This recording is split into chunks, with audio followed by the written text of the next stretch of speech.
Hello আমার প্রিয় শিক্ষার্থী বন্ধুরা, পরীক্ষার প্রস্তুতি চ্যানেলে তোমাদের স্বাগত। আশা করি তোমরা সবাই ভালো আছো। বন্ধুরা, আজকের ভিডিওতে আমি আলোচনা করব পশ্চিমবঙ্গ গ্রাম পঞ্চায়েত পরীক্ষার এমসিকিউ বিভিন্ন গুরুত্বপূর্ণ কোশ্চেন অ্যান্সার নিয়ে। তোমরা যারা গ্রাম পঞ্চায়েত পরীক্ষার জন্য প্রিপারেশান নিচ্ছ, তোমাদের জন্য ভিডিওটি দারুণ গুরুত্বপূর্ণ হতে চলেছে। তো চলো বন্ধুরা, আজকের ভিডিও শুরু করি। প্রথম প্রশ্ন, ভারতের পঞ্চায়েত রাজ ব্যবস্থার সাংবিধানিক স্বীকৃতি কোন সংশোধনীতে দেওয়া হয়? অপশানগুলো দেখে নাও এবং সঠিক উত্তরটি কমেন্ট করো। বন্ধুরা, এই প্রশ্নের সঠিক উত্তর হয়ে যাবে অপশান নাম্বার সি, ৭৩তম সংবিধান সংশোধনীর মাধ্যমে। পরবর্তী প্রশ্ন, গ্রাম পঞ্চায়েতের প্রধানকে বলা হয়, গ্রাম পঞ্চায়েতের প্রধানকে কি বলা হয়? গ্রাম পঞ্চায়েত প্রধানকে, অপশানগুলো দেখে নাও, প্রধান বলা হয়। পরবর্তী প্রশ্ন,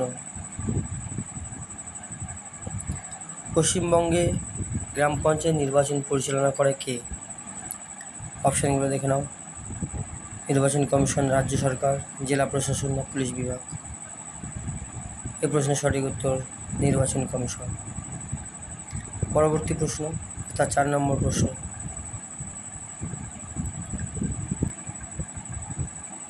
গ্রাম পঞ্চায়েতের সর্বনিম্ন বয়স, অর্থাৎ গ্রাম পঞ্চায়েত নির্বাচনে অংশগ্রহণ করতে গেলে সর্বনিম্ন বয়স এখানে জানতে চেয়েছে।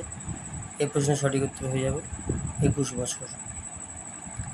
ভিডিওটি যদি তোমার ভালো লেগে থাকে একটি লাইক করে দিও এবং বন্ধুদেরকে শেয়ার করে দিও। আর যদি পরবর্তী এমন ভিডিও পেতে চাও তাহলে কমেন্ট বক্সে জানিয়ে দিও। পরবর্তী প্রশ্ন, পশ্চিমবঙ্গে পঞ্চায়েত ব্যবস্থা কত স্তরের বা কটি স্তরে বিভক্ত?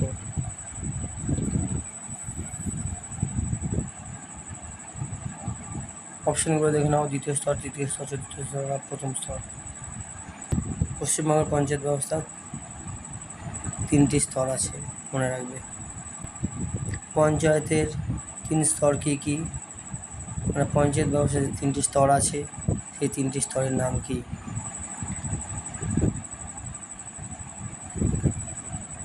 পঞ্চায়েত ব্যবস্থার 3টি স্তর হলো গ্রাম পঞ্চায়েত, ব্লক স্তর আর জেলা প্রশাসন বা জেলা স্তর। এই 3টি স্তর আছে পঞ্চায়েত ব্যবস্থার।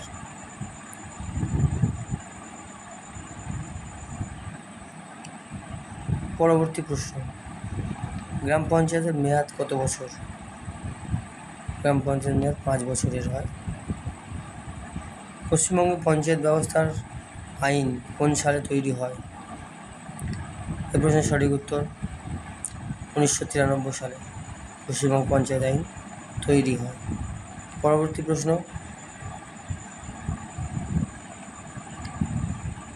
জেলা পরিষদের প্রধানকে কি বলা হয়? জেলা পরিষদের প্রধানকে সভাপতি বলা হয়। পঞ্চায়েত রাজ ব্যবস্থার মূল উদ্দেশ্য কি? বন্ধুরা মনে রাখবে, বিকেন্দ্রীকরণ। পঞ্চায়েত রাজ ব্যবস্থার মূল উদ্দেশ্য হল বিকেন্দ্রীকরণ। গ্রাম সভার সদস্য কারা? গ্রাম সভার সদস্য কারা? গ্রাম সভার সদস্য হল সমস্ত ভোটাররা। উক্ত গ্রাম পঞ্চায়েতের যত ভোটার আছে সব গ্রাম সভার সদস্য।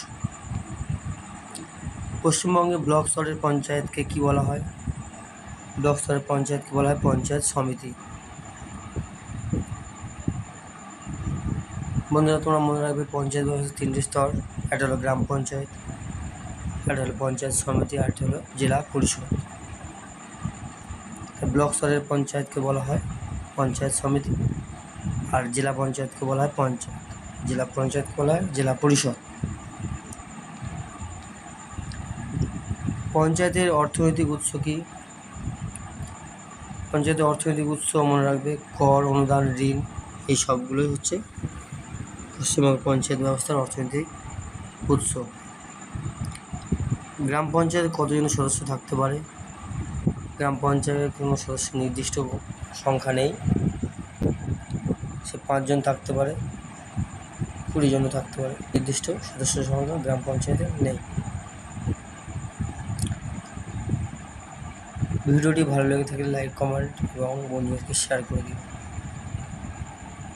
15 নম্বর প্রশ্ন, অর্থাৎ আজকের শেষ প্রশ্ন। পঞ্চায়েত রাজ প্রথম কোন রাজ্যে চালু হয়?